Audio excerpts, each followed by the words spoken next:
गोकुल गांव में सुबह का समय था। नंद बाबा का आंगन बच्चों की हंसी से गूंज रहा था। छोटे से कान्हा अपने बड़े भाई बलराम और ग्वाल बालों के साथ खेल रहे थे। कभी वे पेड़ों के पीछे छुपते, कभी मिट्टी में रेखाएं खींचते, तो कभी एक दूसरे के पीछे भागते। कान्हा बहुत ही नटखट थे। उनकी आंखों में शरारत चमक रही थी। खेलते खेलते वे जमीन पर बैठ गए। उन्होंने अपनी छोटी सी मुट्ठी में थोड़ी सी मिट्टी उठाई और जिज्ञासा में उसे अपने मुंह में डाल लिया। शायद वे देखना चाहते थे कि मिट्टी का स्वाद कैसा होता है, या फिर ये भी उनकी कोई लीला थी।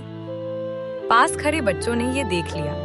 वे पहले तो हंसे, फिर अचानक घबरा गए। एक बच्चा बोला, अरे, अगर मैया को पता चल गया तो? चलो, अभी बता देते हैं। सब बच्चे दौड़ते हुए माँ यशोदा के पास पहुंचे। वे रसोई में काम कर रही थी। बच्चों ने एक साथ शिकायत की, मैया, कान्हा ने मिट्टी खा ली है। ये सुनकर माँ यशोदा घबरा गईं। वे तुरंत आंगन में पहुंची। उन्होंने कान्हा को प्यार से पकड़ा और पूछा, लाला, क्या तूने मिट्टी खाई है? कान्हा ने मासूम बनते हुए सिर हिलाया। नहीं मैया, मैंने नहीं खाई। ये सब मुझे चिढ़ा रहे हैं।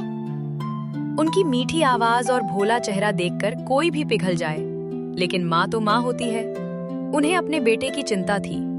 उन्होंने थोड़ा सख्त होकर कहा, अगर नहीं खाई तो मुंह खोलकर दिखाओ। कान्हा थोड़ी देर चुप रहे। उनके दोस्त दूर खड़े सब देख रहे थे। बलराम भी मुस्कुरा रहे थे, मानो सब जानते हों। आखिरकार कान्हा ने धीरे धीरे अपना छोटा सा मुंह खोल दिया। जैसे ही माँ यशोदा ने अंदर देखा, वे बिल्कुल स्तब्ध रह गईं। उन्हें मिट्टी नहीं दिखाई दी, बल्कि उन्होंने एक अद्भुत दृश्य देखा। कान्हा के छोटे से मुंह के अंदर पूरा ब्रह्मांड दिखाई दे रहा था। धरती अपने पहाड़ों और जंगलों सहित घूम रही थी। नदियां बह रही थीं, समुद्र लहरा रहे थे, सूरज चमक रहा था, चांद अपनी ठंडी रोशनी बिखेर रहा था। आकाश में असंख्य तारे जगमगा रहे थे, बादल तैर रहे थे, ऋतुएं बदल रही थीं, समय आगे बढ़ रहा था। यहाँ तक कि उन्हें गोकुल भी दिखाई दिया। वही आंगन, वही बच्चे और खुद यशोदा अपने बेटे के मुंह में झांकती हुई दिखाई दी। ये दृश्य देखकर उनका दिल जोर जोर से धड़कने लगा।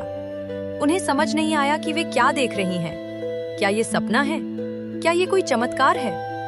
उनके मन में भय भी था, आश्चर्य भी और एक गहरी श्रद्धा भी।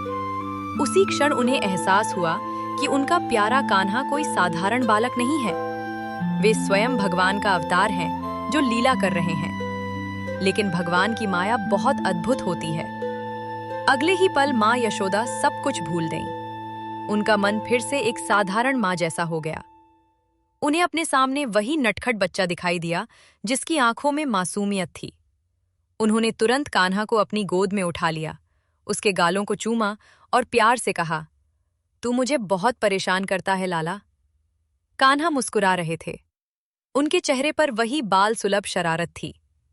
इस लीला से उन्होंने ये दिखाया कि वे पूरे संसार के स्वामी हैं, परंतु अपने भक्तों के प्रेम में बंधकर एक साधारण बालक की तरह जीवन बिताते हैं।